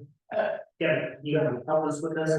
Yeah, so our programmatic agreement amendment required for the CDA to take aerial stills of the Southern Oregon Trail section that we'll be preserving, as well as the expulsion site, 1944 expulsion site. So that part of the equation, what we have to provide to all of the partners, has been completed. We do have to send that on to SHPO with CTYR, other partners. So just letting you know, that's been done. Okay, thank you. All right. How much did it cost for the aerial? We spent just at $1,000 to have that done. We kind of dovetailed with another project that was doing some aerial photography over the depots and things. All right, moving on. Is there a requirement for aerial shooting? You got a guy in the areas. They do have to check with the Navy if they're gonna fly out here. They do have to check. They gotta check. Yes. And- Okay. I'll take care of that. Okay. New business. Item number 1, I'm not going to give my message yet. Item number 2, we've got a friendly meeting at Greg, that's a Zoom meeting, or that's a, in person? Oh, that's here. Yeah, Mr. Chairman of the committee, there have been significant statutory changes relating to public meeting processes, public records, et cetera. I think it'd be very, very beneficial for us to have the special districts and will be coming in and spend a little time with us. So we're doing things correctly. And if anyone needs this, it's myself, and so I've asked Debbie to help put this together and hope will come to. Well, it's on Tuesday, the 28th at 10 a.m. then? Yes, sir. I may be traveling that day, right, so I may not be available, just so you know. RFP audit services. Can we go back 1 second? Oh, please. To that board training, you're going to open that up to Yes. cities, local special districts. It's a great training. We've been through the 90-minute training. We've been through the 4-hour training recently. I'm going to still suggest our board take this training again. Mr. Chair, thank you. Yeah, there has been really changes in the statute, and what used to be acceptable is not acceptable, and so we would. Okay, thank you. Mr. Chairman, so this is virtual as well, or it's in person? We'll make sure first. Okay, and what about the workshop? Yeah, we'll make sure that's perfect. Josh, is helping me. I've been coordinating with SD, so I'll just make sure with them that they can do the virtual, Oh. okay with that, but then. Okay, And Mr. Chair, really quick, and following up on Lisa's recommendation. Would it be okay if we did you a broad invitation to the public participate or communities, special districts, cities, et cetera, sure. which is be okay with that? There, is it going to compromise the conversation that those of us who have apparently greater needs? Or do you? I'm mixed about it. I don't know. At least you participate in that. We did this at the last one that we had special districts come here to the same room, same training. We had folks even from the Dell come up and listen to it. It didn't compromise the conversation at all. Ours was put on by George Dunkel. Sounds fine. Whatever you want to do then, that sounds great. All right. RFP audit services. And then the members of the board, heads up, you're going to solicit an auditor for the Columbia Development Authority. And so, it plans to send out a request for proposals. And it's my intent to put together a review committee. Then we talked about, we're gonna have Eileen, ask Eileen to be on that, I'll be on it. Who's the other person? That's a meeting. The treasurer, Thinking about your finance person. yeah, the treasurer came first, No, sure. yeah. Yeah. And we're moving the travel week. Anyway, we're going to committee together. They're looking for somebody to volunteer to serve on Review it. you. Our case. And so, just a heads up that we need to undertake that. In the past, we've been able to rely on, utilizing the financial services of Mora. Now that we are becoming big kids, it's important for us to have our own independent. Right. I would anticipate that cost and 15,000 a year initially. How much? And 15,000 initially, yeah, obviously it's gonna grow. Yeah. I don't know what your audit is, but ours is 19,000 and ours is much smaller than yours. Okay. RFI solar. Really quick, Mr. Chair, let me begin by saying, we have an agreement with CQIR to do a joint project. Excuse me, do we need to approve the RFP for the audit or just go ahead with it? I think he was just gonna go out to solicit. And bring you the And then he'll bring us the recommendations. So we have a joint commitment, to work with CQIR on a project of which, that project has been identified. With that said, and we're working through that process, of which we're visiting again later today.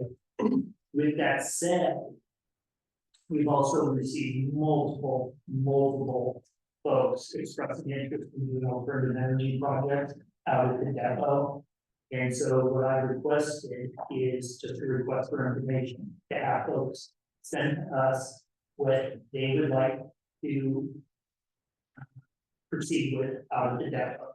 What I'd like to do then is, we collected them already, we're putting them in a notebook, we're gonna review them, we just want to bring them forward, not for necessarily, consideration, not necessarily to happen.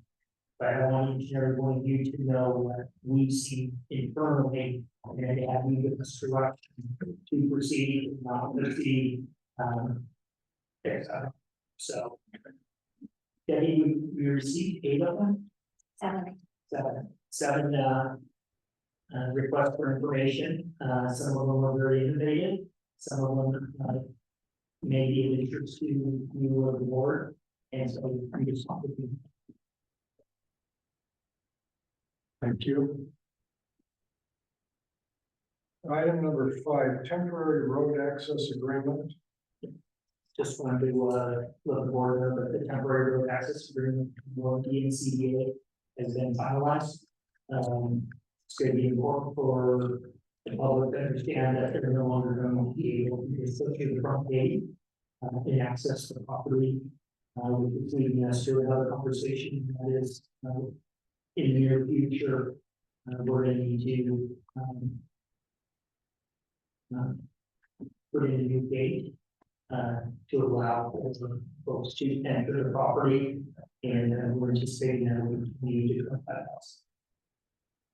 And How that's much? needed, Say that again, how much? we need to cut that out. For a new gate.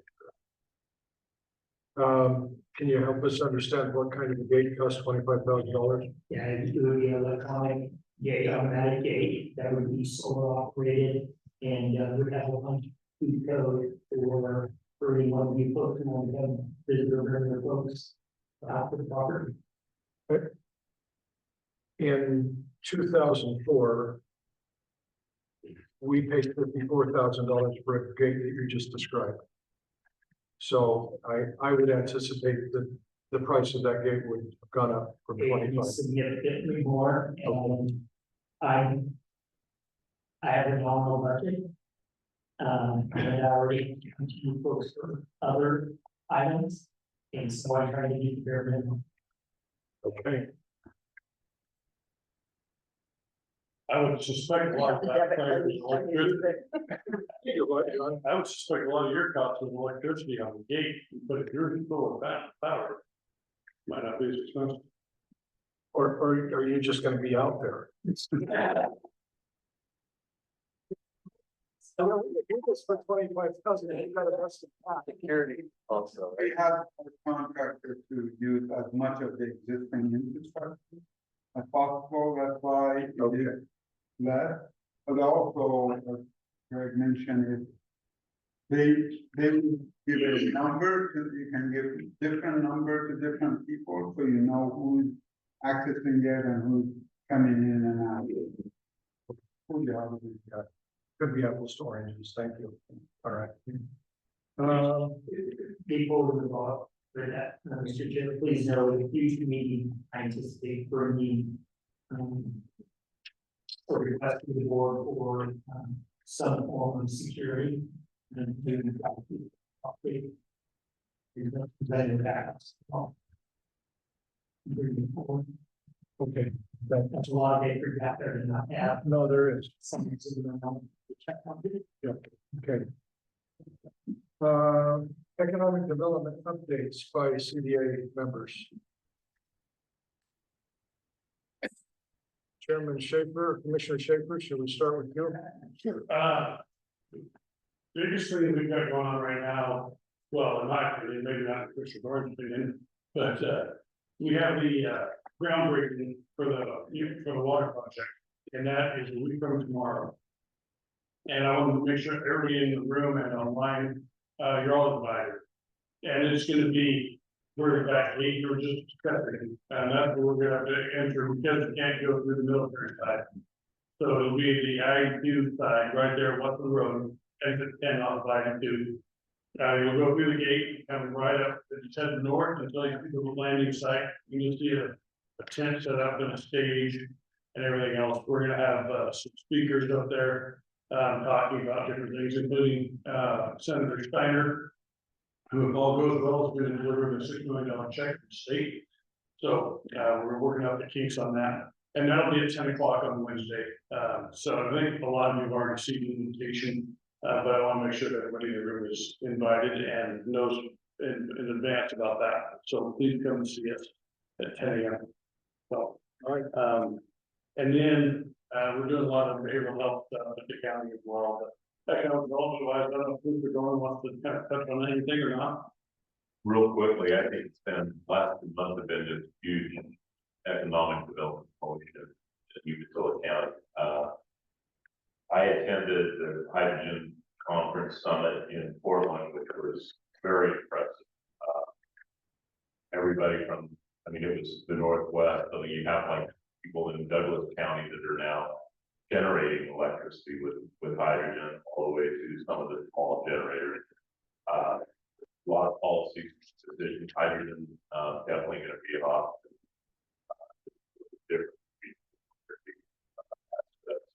We met with, another subject real quick, we met over at PNNL.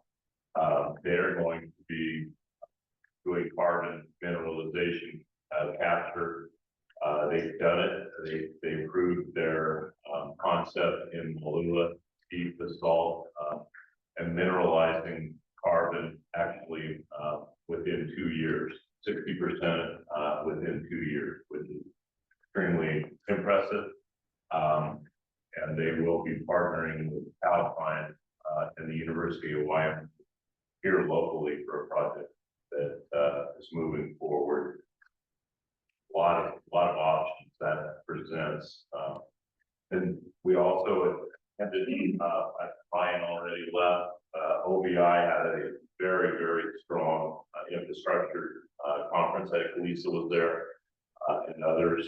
I thought that the sessions this year were not only a step above, but maybe 5 steps above some of the ones that I've attended in the past. Very, very strong. And then with the semiconductor bill, we've actually been approached by 2 different vendors, semiconductor vendors, and several other parties to the semiconductor industry for information here in Umatilla County. With that, we also signed our SIP agreement with the Nolan Hills here in the last month.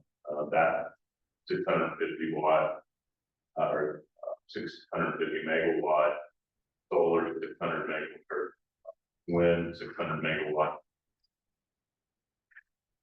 solar, and then maybe Robert can tell me if I can remember right, 510 megawatt storage. I don't think close. Maybe about 300 megawatts. Storage. No, oh, it's 650 megawatt. Oh, yeah. And then how much storage? I'm not aware. Like it's like 280 megawatts storage. But a large project for sure. And then we just got approached with another one that's getting ready to start the application process. Been approached by a vendor to the wind industry, or I'm sorry, to the solar industry on some of the mechanics and operation. So it's been very active in Umatilla County for the last 2 months on projects. Bob Alders has also attended the Northwest Infrastructure, or the Pacific Northwest Infrastructure Conference in Tacoma. Which was, again, he was impressed with that conference, brought back a lot of information. And then with the commissioner's consensus, Umatilla County is now in the process of starting to develop economic development, marketing, videos, along with literature. Hopefully we'll have some distribution on that within months, not years. Anyway, it's been active. That's a long answer to a short question. Okay, thank you. Joe?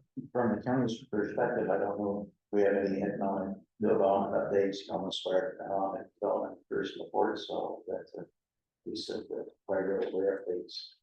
Thank you. Don? Nothing I can disclose right now. Yes. Or when I announce it, you'll know about it. We have a lot of things going on here. We're in the midst of a lot of construction. As you're driving in, you know this.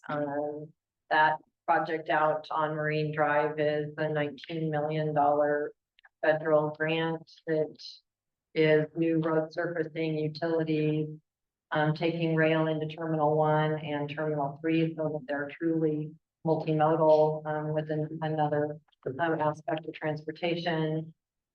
We just completed our third digester bag. They're 25 million gallon, storage, bags. They're all online. They're producing gas. Now we're clearing that. Need to let that operate for about 4 months before we do testing of the quality of that gas, to determine, who the buyer of that gas will be eventually. Next step in our wastewater improvements is actually 1.5 billion gallons of storage.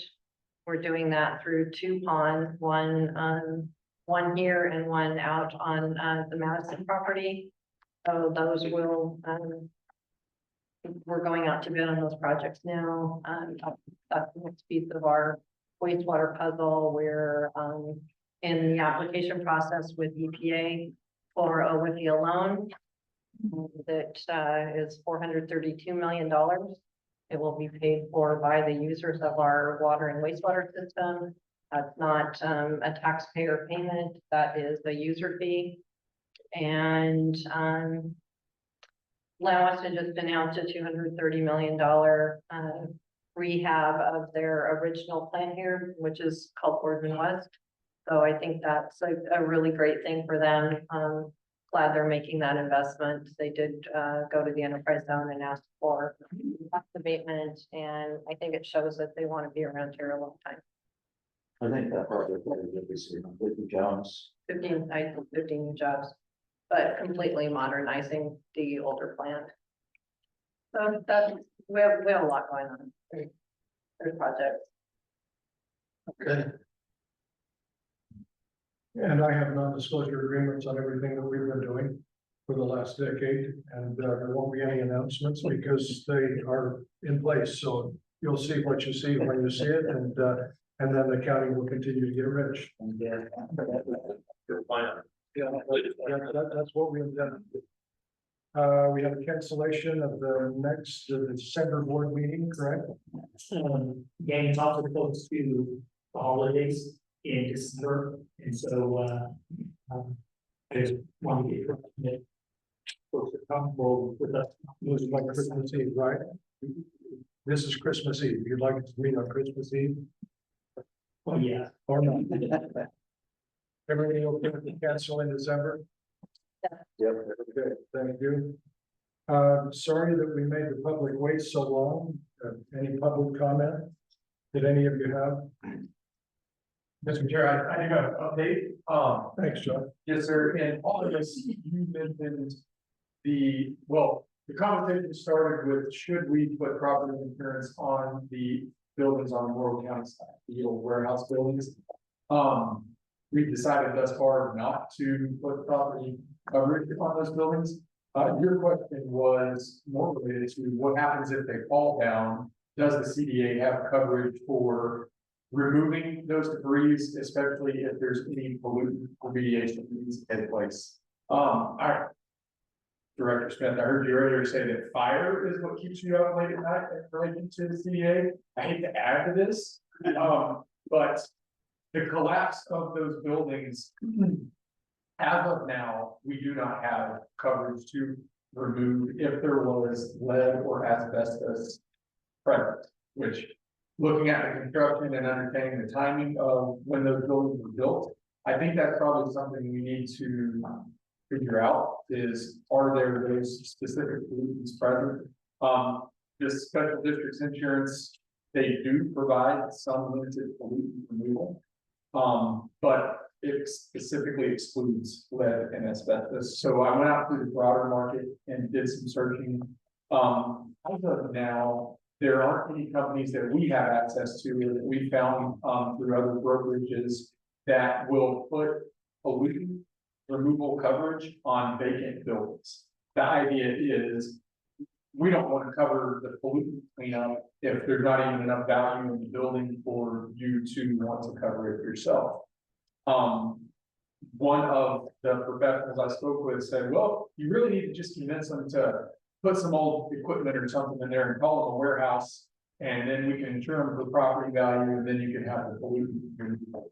I don't think that is the appropriate way to go. If I certainly get based on the self special district's appearance. Yeah, we're using them as warehouses if that's not the case. Now, if there were some improvements to the buildings, if there were reasons that we have to say, yes, we want to cover these for property coverage, then we could seek that pollutant removal. But as I stand here today, I don't know that there are pollutants present. So that would be my recommendation, is that we get an understanding of what is in those buildings. And then maybe we don't have to stay up at night worrying about that. Or then we know when we go address that with what we have. Okay.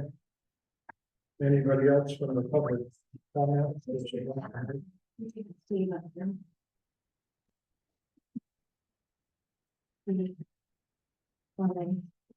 ahead, Pete. Mr. Chair, thank you for this opportunity. Just two comments, both of them pertaining to the real estate. One, first of all, we're pretty excited that we're getting close to being able to actually exercise our option to purchase that 40-acre parcel. It does raise a question in my mind. I know that December 1st is the day that we've been paying rent and for the past 10 years or 9 years. And so is this transaction going to be happening such that we do not have to pay rent this year? Or how do we handle it? I'll talk with Greg about that. But we are excited that we're moving forward and being able to exercise that option and finalize this process that started in 2014. The second item deals with the other property, and that's the 640 acres. We are one of the entities that have expressed an interest in that. And I would say that while the appraisal that you have establishes a value, I'm not sure that that is indicative of what people may be willing to pay for that property. And I perceive that this group is a public entity, and I think there might be some public entity guidelines in terms of how you dispose of assets, in terms of making sure that you have received top price for that. I would definitely encourage the board to pursue that and make sure that there's not any conflict of interest or done in terms of how assets are being disposed of. As I look at the situation, even if it was back in 2014-15, if there was an agreement, that was not an asset being sold at that point. That was a transaction that was being discussed. Now it's an asset. Does the guidelines impact how you dispose of those assets? So those are just my thoughts. Again, I know there's interest in that ground, not worth much the way it is now, but there's people with water that could love to look for some new ground to farm. Thank you very much. Thank you, Steve. Anybody else online? Please. Thank you, Chairman. I'm Karen Souza of City Renewables.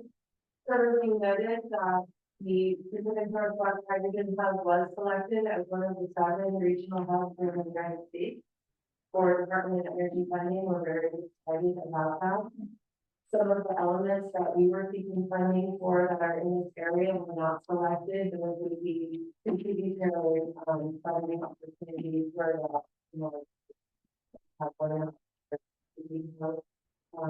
opportunities for us to help the manifestation that you have of the aquifer, and also affordable hydrogen generators would be located under the Pendleton Airport for all of the amazing work that's going on. So I think, we're still here. None of our funding requests that was critical path has been denied. We were looking to expedite access and multiply community benefits and continue to work for avenues to do so. Thank you. Anybody else? All right. Greg put down that I have a message, so I will deliver that. I've been trying to visit with each of you, each of the members of the board, about if we had the map up, what each of us are interested in, what our highest priorities are. We've talked about, I've spoken with each of you about your economic development interests, partnerships, wildlife, sale or lease of property, infrastructure, water availability, aquifer recharge, enterprise zones, partnerships and so forth. And I just want to say publicly that I appreciate the conversations I've had with each of the partners. I hope that we can continue to have those until we can bring them to fruition. I especially like it if we can understand that we each have a lane to stay in. And that we each bring expertise. We have access to certain assets at the local, state and federal level. And in the case of the tribes, very unique opportunities and so forth. So I just want to say as a chairman and as a member of the board, that I want to continue to work with each of you so that we can have highest and best use for this extraordinary asset. It's not lost on me that it's the largest transfer of federal property to a local entity in 20 years. And the fourth largest in the nation's history. That is not nothing. And sometimes I don't get kept awake at night over fire and friable asbestos and so forth, but it is important. And sometimes I'm having conversations with people who can't sleep at night about what is the highest and best use, how we get along, and what our future looks like, especially in terms of our partnerships and stability and what is good. Sometimes I think that our obligations and opportunities might even exceed our character and our personalities. And I hope that, you know, I with each of you can do what I can to temper that so that we can be as civil as possible and work in as best partnerships as possible. When I get in the room with Don Sampson, he asks me a question like, how much money do you have to develop X property? And I have to speak to him in numbers that are so far below the assets that he has access to. I'm humbled by what he might be able to do and intimidated by what he might be able to do. So it's a delicate dance that some of us are trying to have here.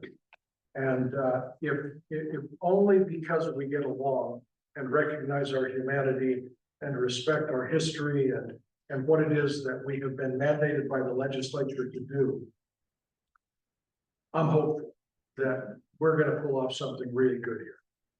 I would be remiss if I didn't say it's been a bumpy couple of years. Something that for me personally has been very disappointing, something I think that is beneath us.